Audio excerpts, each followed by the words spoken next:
I've gotten a little bit tired of working in the direct sunlight, so I ran up and grabbed this little, they call it a garage in a box. Just slapped it up, took a couple hours, and we'll see what happens with that. Well, this is where we're at so far with the project. Today, we went through, pulled the rear end on it, dropped it out. Still got to get the drive shaft off. It's seized onto that yoke. A little more of the framework. Still wondering why I didn't just roll this thing out and have it sandblasted, but yeah. Anyways, we're going to go through and get the whole frame back down to metal. All the little pits we're going to treat with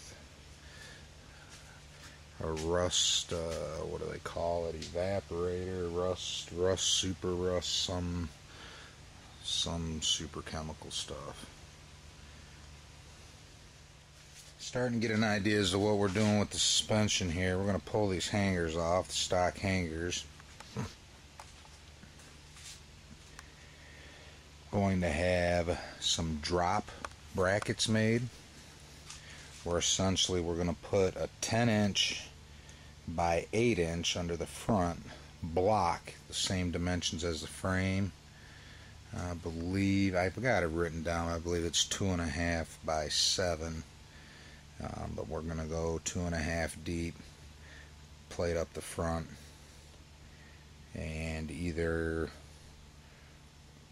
have these reconditioned or sandblasted, however, and see what kind of condition they're in, and either weld those up or get a new pair of hangers.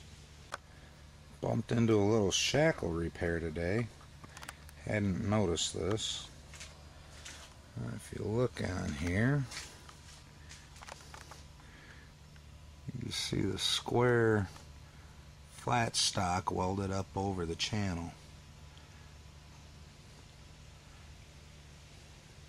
Apparently the shackle had rubbed through and somebody made a quickie repair with it.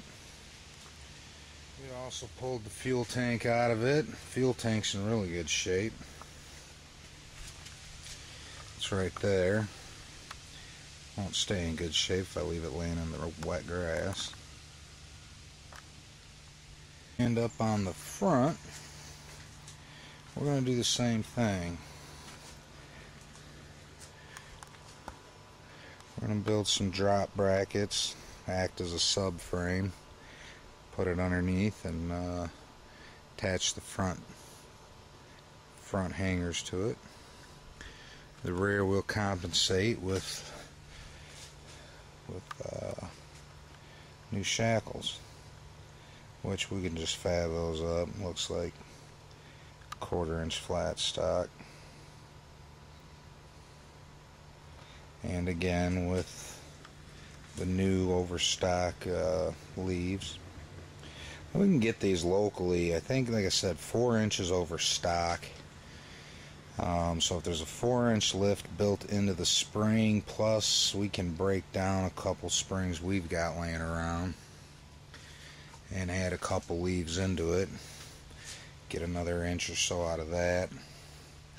Plus we're going to have the major drop from the frame,